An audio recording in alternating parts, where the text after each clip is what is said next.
Kabajamoo hordoftoota sagantaa keenya kam jirtu? Ani nagaa kootii. Akkuma barame guyyaa irraa sagantaa tokko isinii qabadhee dhiyaadheerra. Sagantaan kun akkasiin darbinee hordofaa, like, share, subscribe gochuu isin dagatinaa. Keessan kanaan duraa caalatti sagantaa kana hordofaa. Yaada keessanis viidiyoo kana jalatti kaa'a. Akkuma saayinsii barnootaatti namni barsiisaan tokko barsiisaa gaariidha, barsiisaa cimaadha kan jedhamu wantoota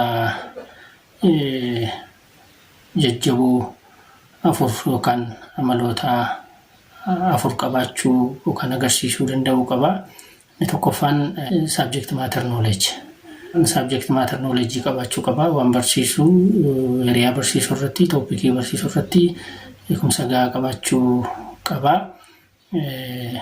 Dubbiseessa ta'uu, duraan kan barate irraas ta'uu, dubbisaan gabbifachuudhaan isaan ta'uu, namarraa muuxannoo fudhachuudhaan barachuudhaan isa ta'uu, namni barsiisaa gaarii jedhamu tokko subject matter knowledge gahaa ta'e qabaachuu qaba. Namni kamiyyuu barsiisaa ta'uu danda'a, barsiisaa jedhamuus danda'a, barsiisaa jedhee isa waamuu danda'a. Garuu namni hundumtuu barsiisaa gaarii jedhamuu hin danda'u. Barsiisaa gaarii kan isa jechisiisu nama tokko wantoota akka saayinsii barnootaatiin qorannoodhaan kaa'aman maheeru kana agarsiisuu qabaachuu danda'uu qaba. Inni tokkoffaan egaa subject matter knowledge dha jechaadha. Subject matter knowledge qabaachuu qaba. Inni lammaffaan pedagogical knowledge. Namni tokko subject matter knowledge gahaa ta'e qabaachuu danda'a. Beekumsa gahaa ta'e qabaachuu danda'a. Dubbisuudhaanis, barachuudhaanis, muuxannoodhaanis beekumsa horachuu danda'a. Garuu deliver gochuu irratti rakkatan jiru. Yeroo baay'een dhageenyaa barsiisaan akkasii beekumsa gahaa qaba waan akkasii irratti garuu maal godha barsiisuu hin danda'u, garuu maal godha share gochuu hin danda'u, hiruu hin danda'u. Akkaataatti barsiisuu irratti rakkina qaban, nama akka galutti hin ibsu, hin barsiisu jedhamanii barsiisonni hamataman jiru. Barsiisonni akkasii barsiisota gaarii hin jedhaman. Sababiin isaa kormaan daangoo ofii nyaatu namaan laatu foon mataatti baataa jedhamanii. Kanaaf namaaf share gochuu danda'uu qaba, beekumsa qabu, dandeettii qabu, iskiilii qabu. Haala ittiin share godhu, haala ittiin namaaf deliver godhu immoo beekuu danda'uu qaba. How to teach, akkamittiin barsiisa. What to teach amma kontentiidha, subject matter knowledge dha. Isa yoo qabaate how to teach immoo beekuu qabaachuu qaba. Akkamittiin akka barsiisu, akkamittiin barataatti approach akka godhu, akkamittiin kilaasii isaa manage akka godhu beekuu danda'uu qaba barsiisaan gaariidha jedhamu tokko. Kutaa keessatti wantoota sochii jiran akkamittiin akka to'atu, akkamittiin barataadhaaf galeera moo hin galle isa jedhu madaaluu, hubataa deemuu akka qabu beekuu danda'uu qaba. Kanaafis immoo karoora qabaachuu qaba. Daa'imman maal jedhama? A teacher without lesson plan is just like a person who walks in a jungle area without compass jedhama. Garatti bahuu, karaa ittiin bahuun beeku wanta ta'eef kan nama caakka guddaa keessa lixee karaa bahumsaa dhabeeti namni karoora hin qabne akkatti barsiisuu hin beekne jechuudha. Kanaaf barsiisaa gaariin what to teach duwwaatu hin ta'in how to teach, when to teach yoom akka barsiisu, where to teach eessatti akka barsiisu, when to teach yoom akka barsiisu, whom to teach eenyu akka barsiisu, odeensi isaallee barataa isaallee sirriitti beekuu danda'uu qaba. Amala barataa isaatii maal fakkaataa, akkamittiin yoo barate wayya, learning styliin barataa isaatii maal fakkaataa kan jedhu ta'uu qaba. Whom to teaching kuni maal agarsiisa? Yeroo baay'ee barataan learning stylii garaagaraa qaba. Barataan sadarkaamti isaallee active learner hin jira, slow learner hin jira, medium learner hin jira. Isaan kana adda baasee beekuu danda'uu qaba barsiisaan gaariin tokko.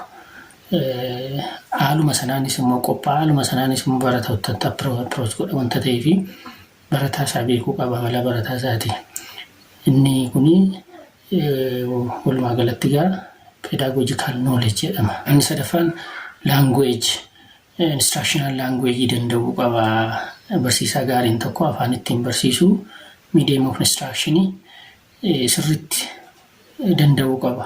Barsiisonni tokko waan barsiisan knowledge isaa gahaatti qabu, akkatti barsiisan illee beeku, garuu language isaa ittiin barsiisan waan isaan rakkisuu fi ammas taanaan kunis danqaadha. Barsiisaa gaarii isaan jechiisuu hin danda'u. Language gaarii ta'een medium of instruction sana sirriitti fayyadamanii barsiisan taanaan innis rakkisaadha. Kanaaf barsiisaa gaariin tokko instructional language yookaan medium of instruction sirriitti danda'uu qaba. Isa fayyadames deliver gochuu danda'uu qaba. Medium of instruction hin danda'u taanaan garuu afaan isaa rakkisa taanaan garuu utuma knowledge qabu, utuma content qabu akkatti dabarsuu dhaba waan ta'eef barataa biraan ga'uu hin danda'u jechaadha. Hin danqamaa jechaadha. Kanaaf kunis barsiisaa gaarii akka hin taane isa danqa. Barsiisota baay'ee irratti wanti hubatamu maalidha? Instructional language komaandii isaa sirriitti qabaachuu, sirriitti danda'uu dhiisuu nama tamu barsiisonni baay'een. Kanaaf medium of instruction danda'uun criteria barsiisaa gaarii nama jechiisuu keessaa isa tokkodha jechaadha. Inni arfaffaan immoo socio-affective factor isa jennu barataatti dhiyeenya nuti qabnu. Akka abbaatti barsiisaan abbaadha jedhama, barsiisaan maatiidha jedhama barataadhaa fi kanaaf abbaan immoo barsiisuurra kan darbee gorsas hin jajjabeessas wanta ta'eef ofitti qabaa, amala gaariitiin barsiisa jechaadha. Dheekkamaa ofirraa dhiibaa otoo hin ta'in kokkolfaa ofitti qabaa barsiisa wanta ta'eef bakkeetti illee taanaan kilaasii alatti illee taanaan gaaffii barataan gaafatuuf deebisuudhaaf qophaa'aa ta'a jechaadha. Barsiisota kan jedhamtan wantoota amma ka'an saayinsii barsiisuu keessatti amala barsiisaa gaarii kan ibsan warra ammaa kana keessatti of ilaallu hundi keenya. Anis barsiisaadha. Warri barsiisota taatan hundumaa kallattii garaagaraatiin of ilaallu. Subject matter knowledge keenya maal fakkaata? Pedagogical knowledge keenya maal fakkaata? Instructional language yookaan immoo medium of instruction keenya maal fakkaata? Darbees immoo barataa ofitti qabuu irratti jechuun akka abbaatti dhiyaachuu gorsuu irratti barsiisanii bahuu irra kan darbee gorsuun, jajjabeessuun, gaaffii isaan gaafataniif deebii kennuuf qophaa'aa ta'uun, approachii gaariidhaan itti dhiyaachuun kana keessatti hundi keenya maal fakkaanna jennu of ilaallu. Barsiisaa gaarii ta'uu dhiisuu keenya ofuma keenyaan cheeklistii kana fayyadamnee madaaluu dandeenya. Egaa asuma irratti raawwadhaa. Waan dhaggeeffattaniif galatoomaa. Nagaatti.